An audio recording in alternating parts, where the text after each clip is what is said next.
Deborah.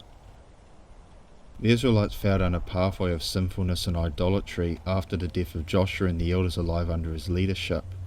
Even after God raised up 3 judges, the name given to those who ruled over the Israelites between Joshua's death and the crowning of King Saul, Othniel, Ehud, and Shamgar, Israel still turned from God and his ways.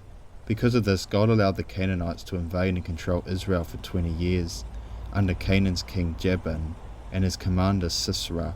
Yet God still didn't abandon his people, raising his 4th and only female judge, Deborah, to save Israel from their Canaanite oppressors. Deborah is a prophetess and the wife of a man named Labdoth. She is from the tribe of Ephraim and conducts all the judicial duties under a palm tree called the Palm Tree of Deborah, located between Ramath and Bethel in Ephraim's hill country. Deborah summoned a man from Kedesh Naphtali named Barak the son of Abinoam, whom she commanded to travel to Mount Tabor with 10,000 men from both the tribe of Naphtali and Zebulun. Deborah would lead Sisera and King Jabin's 900 iron chariots with all his men to the river Kishon, where the 2 groups would meet. However, Barak was hesitant to fulfill Deborah's order, asking her to join him on the journey. She agreed, but stated he wouldn't take any of the credit when the mission was successful. The pair travelled to Kedesh, where 10,000 men from Naphtali and Zebulun met them.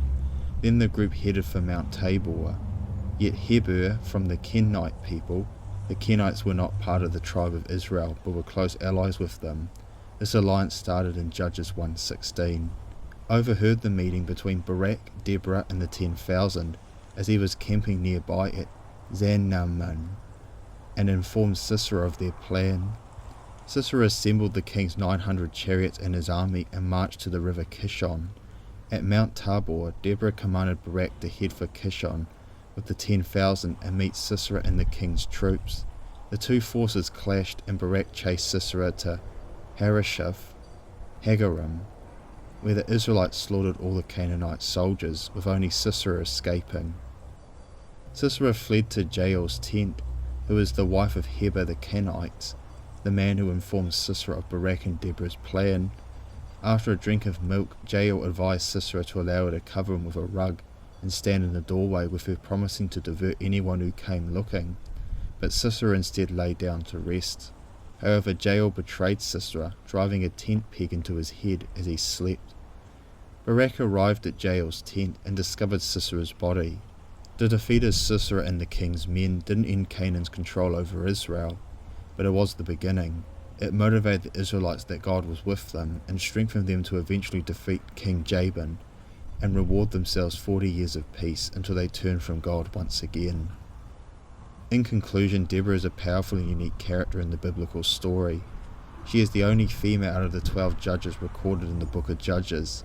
She is the only true female leader in scripture, with the others Miriam, Esther, and Jezebel ruling under a king. Chapter 5 records the victory hymn that Deborah and Barak sang about their defeat of Sisera. Interestingly, the song focuses on the woman responsible, Deborah and Jael, the one who killed Sisera, which is unusual for the time. The poem is also considered one of the oldest pieces in the Bible, dated to potentially the 12th century BC. Deborah is also regarded as one of the most loyal and faithful judges of God, with her in many cases throughout her story showing how devoted she is to him, telling Barak that God would deliver Sisera into her hands, Judges 4:9, and knowing for sure God would present them with victory, Judges 4:14. These examples, along with everything discussed, demonstrates that Deborah is both an important woman and figure in the biblical story.